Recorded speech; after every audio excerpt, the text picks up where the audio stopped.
Hello everyone, welcome you all on my YouTube channel Biology Village, and today we discuss about the IUCN rate list and rate data book. बहुत ही important और बहुत ही common topic है ये, बहुत ही जो EVS and biology के zoology में भी पार्ट है इसका, और बॉटनी में भी है, और इन्वायरमेंटल साइंस भी है, और मोस्टली क्वेश्चन से आंसर रहते हैं एग्जाम्स में। तो हमें देखना है कि इन तीन टॉपिक को डिस्कस करना है कि IUCN क्या है, रेट लिस्ट क्या है और रेट डेटा बुक क्या है। तो सबसे पहले हम IUCN पे बात कर लेते हैं कि व्हाट इज़ IUCN, है क्या, ये क्या करता है, इसका क्या ऑर्गेनाइजेशन है, कहाँ हेड क्वार्टर से है क्या। पहले बात करते हैं। देखिए IUCN जैसे इसका नाम है, international union for conservation of nature and natural resources के बारे में बात करते हैं। बट पहले इसकी हिस्ट्री जानते हैं कि क्या थी। ये इसका जो बर्थ है, मतलब इसका जो इस्टेब्लिशमेंट है वो हुआ है 5 अक्टूबर 1948 को। कहाँ पे हुआ था? फ्रांस में एक जगह है फाउंटेन बेलू, वहाँ पे हुआ था। ठीक है, इसी महीने जहाँ हम लेक्चर आज आपको बता रहे हैं 5 अक्टूबर, ठीक है, और 1948 में। मगर इसका नाम IUCN नहीं था, उसका नाम था IUPN, international union for protection of nature. आज इसका नाम जो है IUCN हो गया।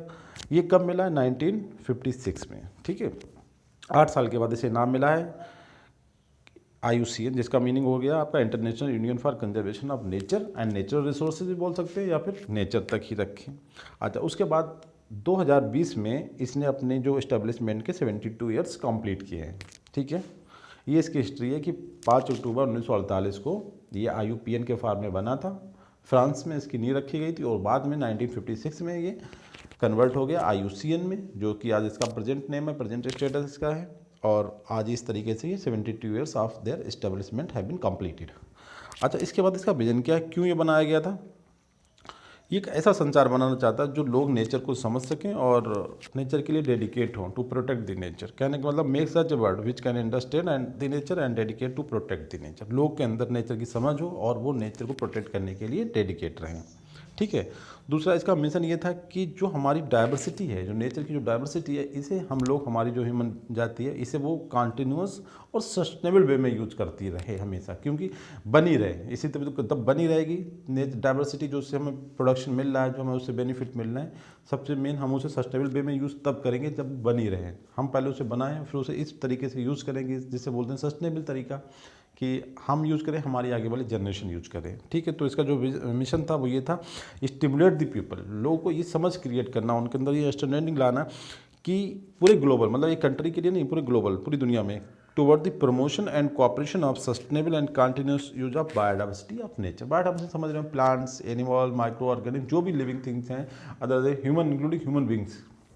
ठीक है, बट ह्यूमन बींग सबसे ज़्यादा श्रेष्ठ, मतलब हाईएस्ट लेवल का प्राणी है। उसे वो सब बाकी सबका यूज कैसे करें कि वो हमेशा यूज करता रहे, और उसकी आने वाली जो इनकमिंग जनरेशन है वो भी इसका यूज़ करें। ये इसका मिशन था।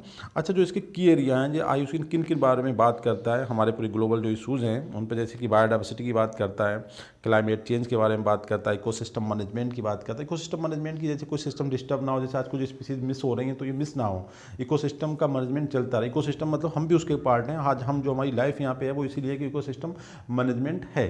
ठीक है, कुछ डिस्टर्ब हो रहा है उसके लिए हम काम कर रहे हैं, बट अभी मेंटेन है, जिससे कि सब कुछ लाइफ चल रही है, एनिमल, प्लांट्स, माइक्रो ऑर्गेनिज्म, सब कुछ है इस नेचर में। अच्छा, एनवायरमेंटल लेजिस्लेशन की मतलब कि पूरी दुनिया में कौन से रूल बनाए जा रहे हैं, कुछ पार्टिकुलर कंट्री कौन से रूल बना दे रही है एनवायरमेंटल प्रोटेक्ट करने के लिए, उन्हें भी रेगुलेट करती है।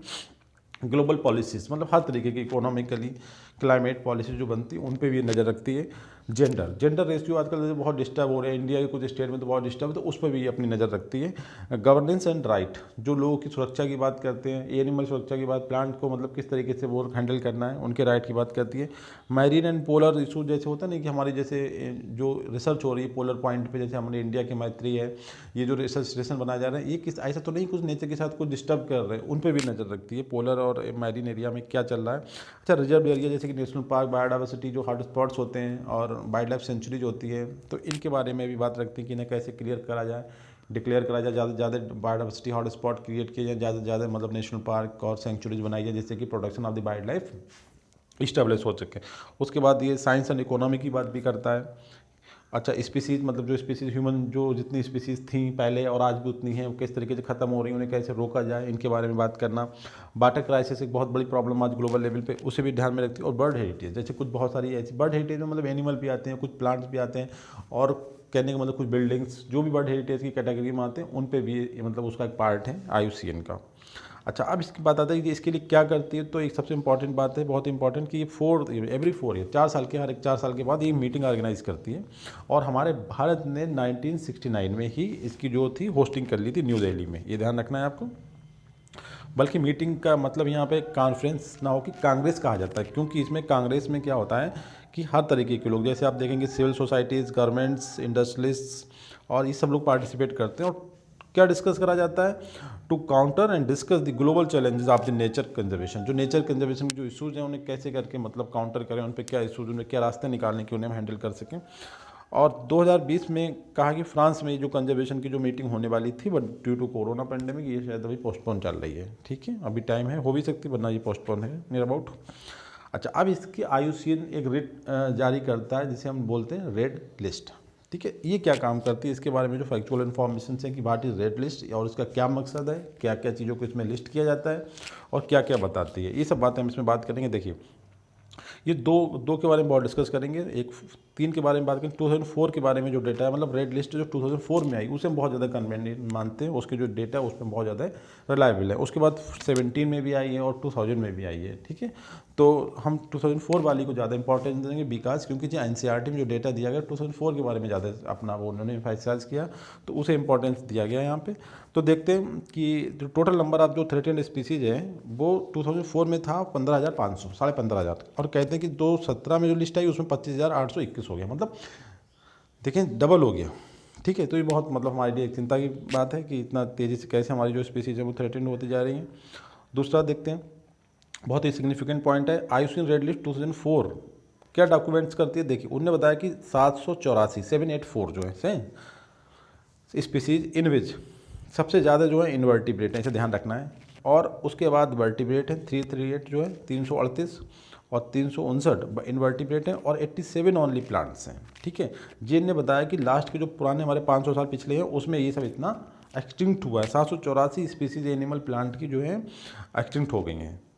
ठीक है, ये इंपॉर्टेंट चीज़ है। इसमें और किसी के बारे में बात नहीं करी गई, केवल वर्टिब्रेट, इनवर्टिब्रेट एंड प्लांट। इसका मतलब कह सकते हैं कि प्लांट और एनिमल की बात लिस्ट जारी करी है और उसके बारे में बात नहीं करी है। एग्जाम में क्वेश्चन आता है उसमें बैक्टीरिया इंसर्ट कर देते हैं, फंजाई इंसर्ट कर देते हैं, वो सॉरी कुछ और। तो इसमें केवल बात करी गई वर्टिब्रेट, इनवर्टिब्रेट, जो कि दोनों आपके एनिमल्स हो गए, और प्लांट के बारे में बात करी गई। सबसे ज़्यादा इन्होंने जो बताया वो इनवर्टिब्रेट बताया 359। ठीक है, इसे ध्यान रखना है। अच्छा, इसमें कुछ अन्य बहुत सिग्निफिकेंट एनिमल्स का भी जिक्र किया है जो ख़त्म हो गए, एक्सटिंक्ट हो गए, जैसे कि डोडो मॉरिशस का, और क्योगा अफ्रीका का, थाइलासाइन ऑस्ट्रेलिया का, और स्टीलर काउ रसिया का। और 3 स्पीसीज बताएंगे टाइगर की, बाली, जवन एंड कैस्पियन, ये भी एक्सटिंक्ट हो गई। ये बहुत मतलब उसमें हाईलाइट करी है इन्होंने कि ये स्पेशली ख़त्म हो गई हैं। अच्छा, लास्ट 20 ईयर्स की बात करें, वो तो 500 ईयर पुरानी बात थी। अभी इन्होंने बताया कि लास्ट 20 ईयर्स में केवल 27 स्पीसीज डिसअपियर हुई। ये बहुत ही मतलब खतरनाक, अगर इस रेट से खत्म हुई तो खत्म हो जाएंगे काफ़ी जल्दी हम लोग। ठीक है, दूसरा इन्होंने बात बताया कि जो एक्सटेंशन है, मतलब जो डिसअपियरेंस का जो रेट है वो किसी टेक्सा पार्टिकुलर में नॉट रैंडम है। नॉट रैंडम का मतलब होता है कि एक सीक्वेंस के अकॉर्डिंग हम लोग मतलब ख़त्म हो रहे हैं स्पीसीज। जैसे पहले कोई होता है कि वो उसकी नंबर कम होती है, फिर वो वल्नरेबल होता है, फिर वो इंडेंजर्ड होता है, फिर वो क्रिटिकल इंडेंजर्ड कैटेगरी में आता है, उसके बाद वो एक्सटिंक्ट होता है। ऐसा नहीं कि एकदम कोई कंप्लीटली डिसअपियर हो गया, आज दिख रहा था कल गायब हो गया, ऐसा नहीं है। एक नॉट रैंडम, ठीक है, मतलब सिस्टमेटिक चलता है। Some groups like amphibians appear to more vulnerable to extension, मतलब ये नहीं कहा कि सब पे नहीं, कुछ पे ज़्यादा खतरा है, कुछ पे कम है। जैसे आप देखें वर्टिब्रेट की हम बात करें तो उसमें आपकी पीसीज आता है, एम्फीबिया आता है, एवियज आता है, रेप्टाइल्स आता है, मैमल्स आते हैं, बट सबसे ज़्यादा उसमें जो खतरा किसे है वो एम्फीबिया को है, जिसमें कि फ्रॉग आता है, सैलामेंडर्स आते हैं, इन लोगों को ज़्यादा खतरा है एक्सटेंशन का। ठीक है, अमॉन्ग द वर्टिब्रेट्स। इसके बाद उन्होंने बात करिए कि ग्लोबल सिनेरियो की बात करें एक्सटेंशन की, तो उन्होंने ये बताया है कि लगभग 15,500 स्पीसीज जो पहले बताया वो थ्रेट ऑफ एक्सटेंशन में है। अब रिकॉर्ड क्या कहना है, ये डाटा बहुत इंपॉर्टेंट है, ध्यान रखें। देखिए, सबसे ज़्यादा जो हमने बताया ना अभी ऊपर जो पॉइंट नंबर 5 था कि सबसे ज़्यादा जो खतरा है एक्सटेंशन का वो किसी एम्फीबिया को है 32%, 32%। उसके बाद अगर हम एनिमल्स में बात करें तो एकदम आता है 23%, मैमल्स के पास है 12%, मतलब 12% है एवीज के पास। ठीक है, अब प्लांट की बात करें, चूंकि एनिमल प्लांट दोनों की बात करें, तो उसमें जो है आपका जिम्नोस्पर्म्स, हायर प्लांट की कैटेगरी होती है जिम्नोस्पर्म्स। ठीक है, जिन्हें हम नेक्ड प्लांट कहते हैं, नेक्ड सीड प्लांट, जिम्नोस्पर्म 31%। तो कहने का मतलब है सबसे ज़्यादा एम्फीबिया को है। उसके बाद अगर हम जनरलाइज करें तो जिम्नोस्पर्म 31%, उसके बाद एकदम 23% मैमल्स एंड 12% एवीज ग्रुप, मतलब स्पीस जो बर्ड्स हैं हमारे उनके लिए खतरा है। सबसे ज़्यादा किसे, एम्फीबिया को, इसे ध्यान रखना है, ये रिकॉर्ड बताते हैं। क्वेश्चन नंबर इसमें सॉरी हम पॉइंट नंबर 7 में बात करें तो देखिए अभी तक जो एक्सटेंशन के जो एपिसोड मतलब एक टाइप के जो पूरे एपिसोड हो चुके हैं इस अर्थ में नेचर में वो 5 हो चुके हैं, छठा ही चल रहा है। ठीक है, तो जो 5 हुए उनमें जो रेट ऑफ एक्सटेंशन था वो थोड़ा स्लो था, हुए बट रेट ऑफ एक्सटेंशन कम था। मगर अब जो चल रहा है 6 वाला उसमें जो रेट ऑफ एक्सटेंशन है वो बहुत तेज़ है। ठीक है, कितना 100 to 1000 टाइम फास्टर है। और ये फास्ट करने के लिए जो रिस्पॉन्सिबल एक्टिविटीज़ है वो ह्यूमन एक्टिविटी है, हमारे लोगों की एक्टिविटीज़ हैं कि इतनी तेज़ी से स्पीसीज जो है वो डिसअपियर हो रही हैं। ठीक है, loss of biodiversity in a region, जब किसी रीजन में देखिए बायोडाइवर्सिटी लॉस होता है, जब एक्सटेंट हो गई कोई स्पीसीज हमारी, तो उस रीजन की जो पूरा सिस्टम होता है उस पर क्या असर पड़ता है उनके बारे में बात करते हैं। देखिए loss of biodiversity in a region में लीड टू, क्या क्या हो सकती है पॉसिबल, जैसे होता नहीं कि हमारी पूरा फैमिली होता है, कोई बड़ा उसमें जब मतलब एक्सपायर हो जाए तो फैमिली एकदम अंदर क्राइसिस आ जाता है, उसमें बहुत सारी तरीके की प्रॉब्लम्स क्रिएट हो जाती है। जो मेन मतलब फाइनेंशियल सोर्स था फैमिली का वो डिसअपियर हो जाए। तो इसी तरीके से जब किसी पार्टिकुलर कम्युनिटी पार्टिकुलर रीजन की कोई स्पीसीज डिसअपियर हो जाती है इकोसिस्टम में, तो उस सिस्टम में क्या होता है वहाँ में दूसरे लोग बहुत जल्दी अटैक कर देते हैं, मतलब डिक्लाइन इन प्लांट इंट्रोडक्शन। ठीक है, उसमें नए जो लोग आने की जो एंट्री होती है ना उसमें कमी आती है, क्योंकि वहाँ की एटमॉस्फेयर जो होता है उनके लिए सुटेबल नहीं रह जाता है। उसके बाद कह रहा है उस पार्टिकुलर कम्युनिटी में या इकोसिस्टम में जो इन्वायरमेंटल प्रॉब्लम्स होती हैं जैसे ड्राट या किसी टाइप की स्ट्रेस का होना, बहुत उनके लिए जो रेजिस्टेंस है वो कम हो जाता है। कहने का मतलब ये चीज़ें बहुत जल्दी जल्दी वहाँ पे रिपीट होने लगेंगी। उसके बाद जो प्रोडक्टिविटी वहाँ पे उसमें बहुत गिरावट आएगी।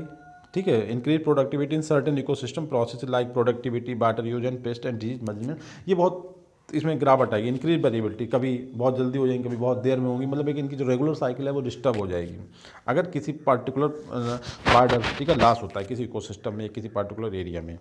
अच्छा, उसके बाद जो बायोडाइवर्सिटी का सबसे इंपॉर्टेंट और सबसे जो अहम रीजन है वो है हैबिटेट लॉस। ठीक है, जिसकी वजह बायोडाइवर्सिटी का लॉस हुआ है अभी तक। मगर बायोडाइवर्सिटी हॉट स्पॉट का जो हैबिटेट लॉस का सबसे जो सिग्निफिकेंट जो ड्रामेटिक एग्जांपल्स आता है वो कहाँ से आता है, ट्रॉपिकल रेन फॉरेस्ट से आता है। ट्रॉपिकल रेन फॉरेस्ट वो इकोसिस्टम है जिनकी प्रोडक्टिविटी सबसे ज़्यादा है। इसका मतलब क्या हुआ कि वहाँ पे जो ऑर्गेनिज्म है प्लांट एनिमल्स एंड माइक्रोब उनका नंबर सबसे ज़्यादा है, इसीलिए वहाँ पे जो है प्रोडक्टिविटी सबसे ज़्यादा है और हैबिटेट लॉस भी उसी एरिया में सबसे ज़्यादा है। कहने का मतलब एक आंकड़ा ये बताता है कि जो ये वाला पॉइंट आप देखें सबसे पहले ये 12 नंबर की, एक टाइम था ट्रॉपिकल रेन फॉरेस्ट पूरी ग्लोबल वर्ल्ड में 14% थे, आज इनका जो परसेंटेज है वो कितना हो गया 6% हो गया। देखिए आधे से भी कम रह गए। जब पूरा ट्रॉपिकल फॉरेस्ट कम हो गया तो इससे क्या हुआ कि हैबिटेट के जो वो थे एनिमल्स के प्लांट के जो हैबिटेट थे वो खत्म हो गए। इसीलिए जो ट्रॉपिकल रेन फॉरेस्ट ही सबसे इंपॉर्टेंट पॉइंट है जहाँ पे हैबिटेट लॉस सबसे ज़्यादा देखने को मिला है। ठीक है, अब एक पॉइंट आता है हैबिटेट लॉस के जो रीजन हैबिटेट लॉस या बायोडाइवर्सिटी लॉस के जो 4 मेजर रीजन है उन्हें हम बोलते हैं एबल क्वार्टेट। उसमें क्या हुआ उन 4 मेजर रीजन में कौन कौन से, इन्हें ध्यान रखना है। देखिए हैबिटेट लॉस वहाँ पे सिंगल नहीं है, हैबिटेट लॉस एंड फ्रेगमेंटेशन को एक पॉइंट दिया गया है। ओवर एक्सप्लॉयटेशन की मतलब बहुत ज़्यादा यूज करें बिना किसी रेगुलेशन के। अच्छा, एलियन स्पीसीज इंट्रोडक्शन मतलब जो होता नहीं बाहरी प्लांट आके एंट्री कर जाए उनका। और को एक्सटेंशन का मतलब हुआ जैसे कि कोई प्लांट है उससे कोई पार्टिकुलर इंसेक्ट ही पॉलिनेट करता है, इन केस वो पॉलिनेट करने वाला इंसेक्ट किसी वजह से खत्म हो जाए तो वो प्लांट भी खत्म हो जाता है, जबकि प्लांट के लिए कोई थ्रेट नहीं था। ठीक है, वो जो इंसेक्ट था जो उसे पॉलिनेट करता था स्पेसिफिकली, वो इंसेक्ट किसी वजह से डैमेज हो गया, खत्म हो गई उसकी पॉपुलेशन नेचर से, तो वो प्लांट भी अल्टीमेटली खत्म हो जाएगा। ये भी एक बहुत बड़ा रीजन है। तो को extension, over exploitation, alien species invasion and habitat loss and fragmentation, ये 4 जो है बहुत ही इंपॉर्टेंट रीजन है बायोडाइवर्सिटी लॉस के, जिन्हें हम बोलते हैं एबल क्वार्टेट। ये ध्यान रखना है आपको।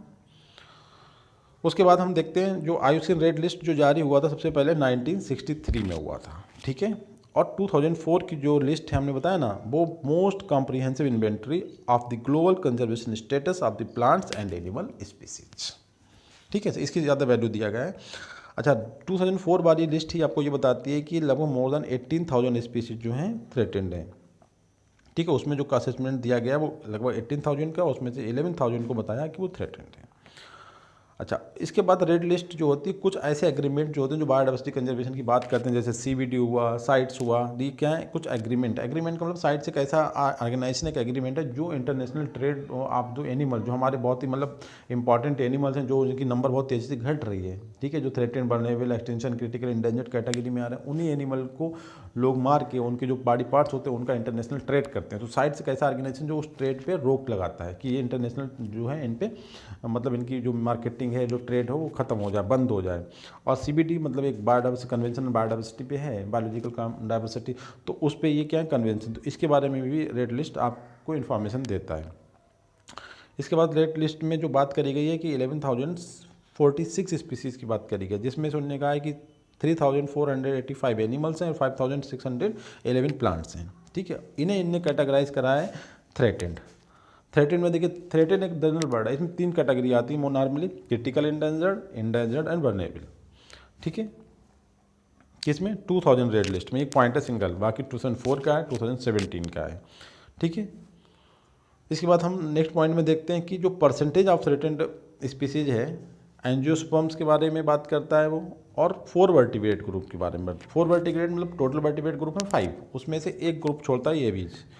ठीक है, बाकी उन्हें कैटेगराइज करता है critical endangered, endangered and vulnerable and lower risk, 4 category में इन्हें डिफाइन करता है। मतलब टोटल एंजियोस्पर्म्स को और वर्टिब्रेट के 4 ग्रुप्स को, मतलब fishes, amphibia, reptiles and mammals, critical endangered, endangered, vulnerable and lower risk की कैटेगरी में इन्हें कैटेगराइज करती है रेड लिस्ट।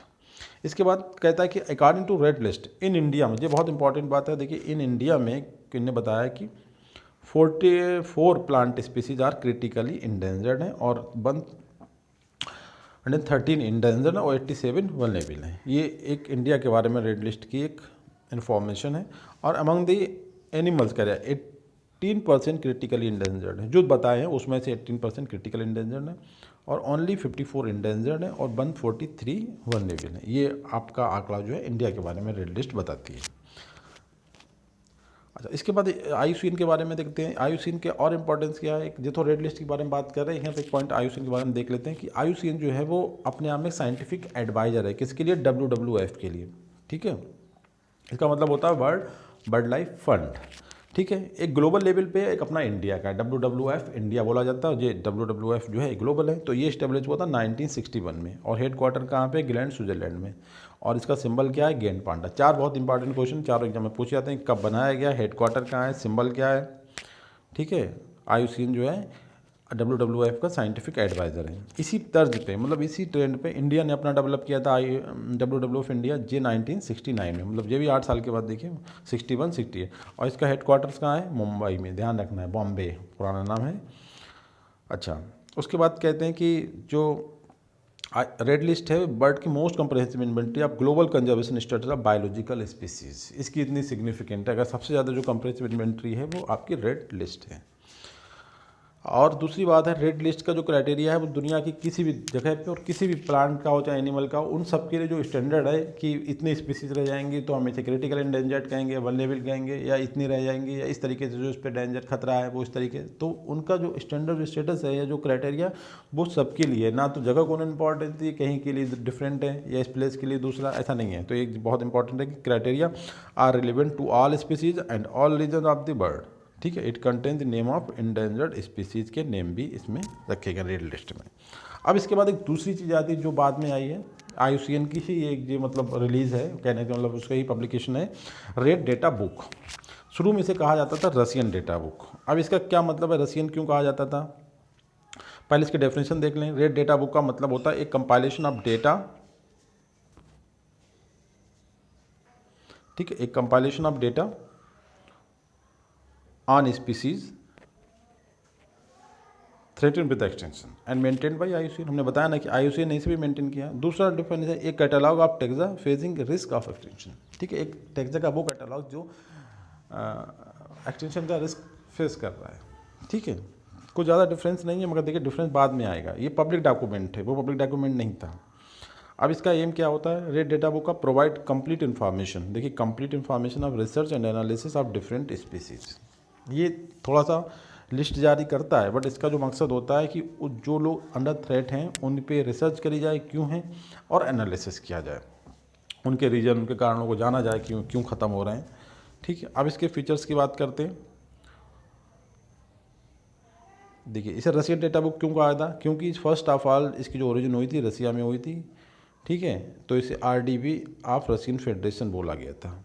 ठीक है, उसकी वजह ये थी रसियन बोलने की, क्योंकि उनके रिसर्चर्स ने जो काम किया था उसके बेस पे ये बनाई गई थी स्टार्टिंग में, तो इसका नाम रसियन डेटा बुक हो गया था। RDB ही नाम था फुल शॉर्ट पर, मगर आज ये RDB है रेड डेटा बुक। ठीक है। फर्स्ट ऑफ ऑल ये कब बनाई गई? देखो वो 61 की थी और ये कब है? पहले तो 63 में निकली थी और ये है आपकी 1996 में। ठीक है। IUCN के सर एक commission, survival commission as a guide for formulation, preservation and management of species listed. उसके बाद बात करते हैं कि जो इंडिया का अपना 7 जो प्लान था, ठीक है, एक्शन प्लान जो होते हैं ना उसमें, और वाइल्ड लाइफ के जो सब्सिक्वेंट प्लान थे उसमें इसे इंट्रोड्यूस किया गया था। इस it will give a complete information of all endangered animals, plants and in the country first time. ये मतलब अपने आप में कैसा था, जितने एक कंट्री के बारे में स्पेसिफाई करा था, complete information of all endangered animal, plants and animal और प्लांट के बारे, और किसी की बात नहीं करी। देखिए ध्यान रखना है, उसमें आपकी सब स्पीसीज और कहीं ना कहीं फंजाई भी आ रही है, कुछ आ रही, मगर इतने केवल ऑल इंडेंजर्ड एनिमल और प्लांट की बात करिए। डिफरेंस पॉइंट है, कंप्लीट लिस्ट, ठीक है, और country wise. The propose RDB expose to keep a full record of all endangered species. एक सबसे इंपॉर्टेंट बात बार बार आ रही कि ऑल इंडेंजर्ड स्पीसीज, एक तो इंडेंजर्ड को बहुत ज़्यादा हाईलाइट करा है, दूसरा कंप्लीट या ऑल, ठीक है। नेक्स्ट पॉइंट है, ये स्टेट डॉक्यूमेंट मतलब पब्लिक डॉक्यूमेंट है, establish for the documenting rare and endangered species of animals, plant and fungi. देखो इसमें क्या करा गया अब आगे, उसमें प्लांट एनिमल, प्लांट में तो प्लांट थे, स्पेशली जिम्नोस्पर्म को हाईलाइट किया था वहाँ पे, और एनिमल में आपने वर्टिब्रेट और इनवर्टिब्रेट बात करा गया रेड लिस्ट में, ठीक है। और रेड RDB में क्या करा गया बुक में, इसमें एक टर्म आया फंजाई का, ये ध्यान रखना है आपको, animal, plants and fungi. As well as इन्होंने कुछ लोकल स्पीसीज को भी ऐड कर लिया था जो कि एक पार्टिकुलर स्टेट या कंट्री में पाई जाती हैं। तो ये एक डिफरेंस पॉइंट है, एक स्टेट डॉक्यूमेंट है, पब्लिक डॉक्यूमेंट है, और इन्होंने रेयर इंडेंजर्ड स्पीसीज जो एनिमल, प्लांट के अलावा फंजाई को भी जगह दी। इसके अलावा कुछ सब स्पीसीज आप जो कि किसी पार्टिकुलर कंट्री या स्टेट में की टेरिटरी में रह रही, उन्हें भी इन्होंने नोटिस किया है, ठीक है। अब इंडिया के सापेक्ष रिलेटिव इन्होंने क्या बात बोली है, देखिए 132 स्पीसीज ऑफ प्लांट और एनिमल्स की इन्होंने क्रिटिकल इंडेंजर्ड बताई हैं इंडिया से, ठीक है। जैसे एक एग्जांपल हम दे देते हैं, ग्रेट इंडियन बस्टर्ड जो कि आपके गुजरात, राजस्थान और अहमदनगर डिस्ट्रिक्ट ऑफ महाराष्ट्र में पाया जाता है, ठीक है। तो इन्होंने इस तरीके से 132 स्पीसीज़ के बारे में इन्फॉर्मेशन दी है। नेक्स्ट पॉइंट में क्या कहता है, स्टेट डॉक्यूमेंट, पब्लिक डॉक्यूमेंट एक ही बात है, created for the recordings of the rare endangered species including animal, plant and fungi. ये ध्यान रखना है, इसमें फंजाई को नाम जरूर आ रहा है, as well as local species, सही same area in particular area. भाई बात करिए, दोबारा से लिखा है ये point. It provides the complete information of research, studies and monitoring the programs on rare endangered species as well as habitat। ये इन्फॉर्मेशन देती है कि रिसर्च करी जाए उस पर, उसकी स्टडीज़ क्या प्रोग्राम हो रहे हैं उन पर अध्ययन किया जाए, और जो उनके कंजर्वेशन के लिए जो प्रोग्राम चलाया जा रहा है उन्हें भी मॉनिटर करती है, क्या उनकी प्रोग्रेशन प्रोग्राम्स की क्या कुछ आया आउटपुट या नहीं आया, ऐसे चल रहा है, और उनके हैबिटेट के बारे में भी इन्फॉर्म करती है जो आपकी रेयर और इंडेंजर्ड स्पीसीज है। अच्छा, जैसा टर्म होता है ना रेड का मतलब हम लोग जानते हैं सिंपल था खतरा, तो इस simple danger that species both plant and animal presently experience danger through out the world. इसलिए इस रेड टर्म का मतलब अब ये, पहले इसका मतलब रसियन से मतलब RDB था, रसियन था, अब इसका मतलब है रेड। अच्छा, सबसे significant term red data book में कुछ पेजेज होते हैं, क्योंकि बुक है, बुक में पेजेज होते हैं, मगर इस बुक में पेजेज जो है कलर के हैं, डिफरेंट कलर के हैं, 5 कलर के पेजेज हैं या 6 कलर के पेजेज हैं, वो उन्हें देख लें क्या है उनका मीनिंग। देखिए इसमें रेड पेजेज हैं, ब्लैक पेजेज हैं, वाइट पेजेज हैं, ग्रीन पेजेज हैं, अंबर हैं और ग्रे पेजेज हैं, 6 कलर के पेजेज इसमें हैं इस बुक में।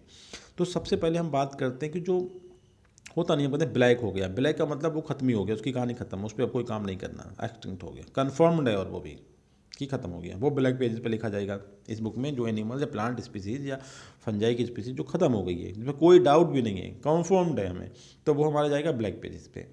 अब रेड और ग्रीन का सबसे इंपॉर्टेंट रोल देखिए क्या है, रेड में इंडेंजर्ड और वो भी हाईली इंडेंजर्ड, जिसे बोलना चाहिए क्रिटिकल इंडेंजर्ड वाली कंडीशन, जिन पे मोर डेंजर कंडीशन में अभी वो एनिमल या प्लांट जो है फेस कर रहा है, ठीक है।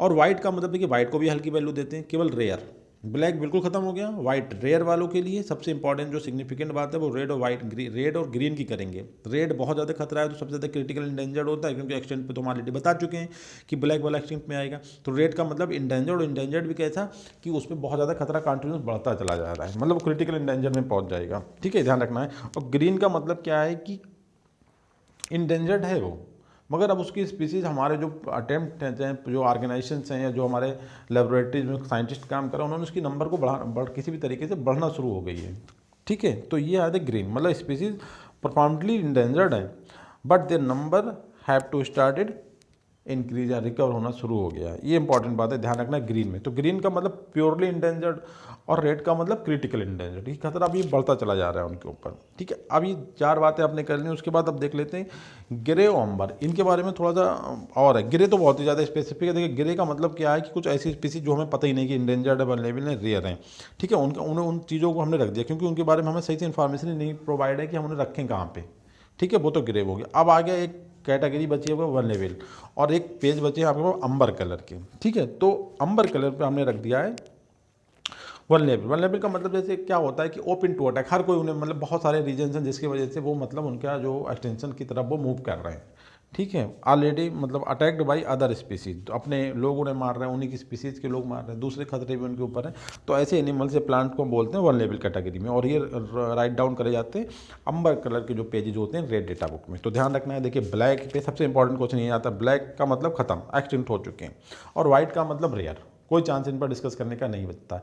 अब बचता है वाइट, ग्रीन और रेड का। तो ग्रीन का मतलब है कि इंडेंजर्ड हैं, परफॉर्मली इंडेंजर्ड, बट उनकी नंबर जो हमारे प्रयासों से बढ़ना शुरू हो गई है। ठीक है, और अब बचा रेड। रेड का मतलब है कि इंडेंजर्ड, और जो कंटिन्यूस जो डेंजर है वो कंटिन्यूसली बढ़ता चला जा रहा है। मतलब अभी कुछ दिन के बाद क्रिटिकल इंडेंजर्ड हो जाएंगे, उसके बाद एक्सटिंक्ट हो जाएंगे। ये तरीका होता है। ठीक है, और ग्रे का मतलब कि जो भी इंडेंजर्ड हैं, वल्नरेबल हैं, रेयर हैं, हमने सबको उन पर रख दिया क्योंकि हमें उनके बारे में इन्फॉर्मेशन सही से नहीं कि इन्हें रेयर में रखा जाए, इंडेंजर में रखा जाए या वल्नरेबल में रखा जाए। और जो अंबर बच्चा वो वल्नरेबल कलर के हैं। तो यहाँ से क्वेश्चन आने के चांसेस बहुत रहते हैं, इसे आप ध्यान से देखें।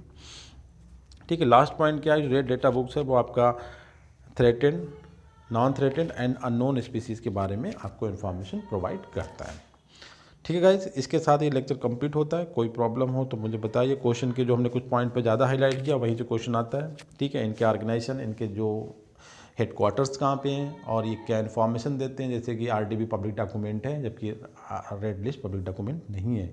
ठीक है, और एम के बारे में क्वेश्चन नहीं आता है, इनका एस्टेब्लिश और इनके जो ऑर्गेनाइजेशंस हैं उनके बारे में आता है, या फिर इनके एरिया ऑफ इंटरेस्ट के बारे में क्वेश्चन आ जाता है। जैसे हमने बताया ना, आईयूसीएन की जो एरिया ऑफ इंटरेस्ट है वो किन किन बातों पे बात करती है। हमें तो लगता है कि आईयूसीएन केवल प्लांट एनिमल के रेड लिस्ट जारी करती है, यही करती है, मगर इसमें आपने देखा होगा कि ये वाटर के बारे में बात करती है, वर्ल्ड हेरिटेज के बारे में बात करती है, रिजर्व एरिया के बारे में करती है, मैरीन एंड पोलर। तो ये चीज़ें जो होती है ना थोड़ा सा आउट एरिया वाली, कि आईयूसीएन के रेड जो उसकी जो कैटेगरी जहाँ पर वो डिस्कस करती है, जहाँ पर उसकी जो एरिया ऑफ इंटरेस्ट है उससे बाहर का कौन सा पॉइंट है, इस तरीके से आपको ध्यान रखना है इसमें।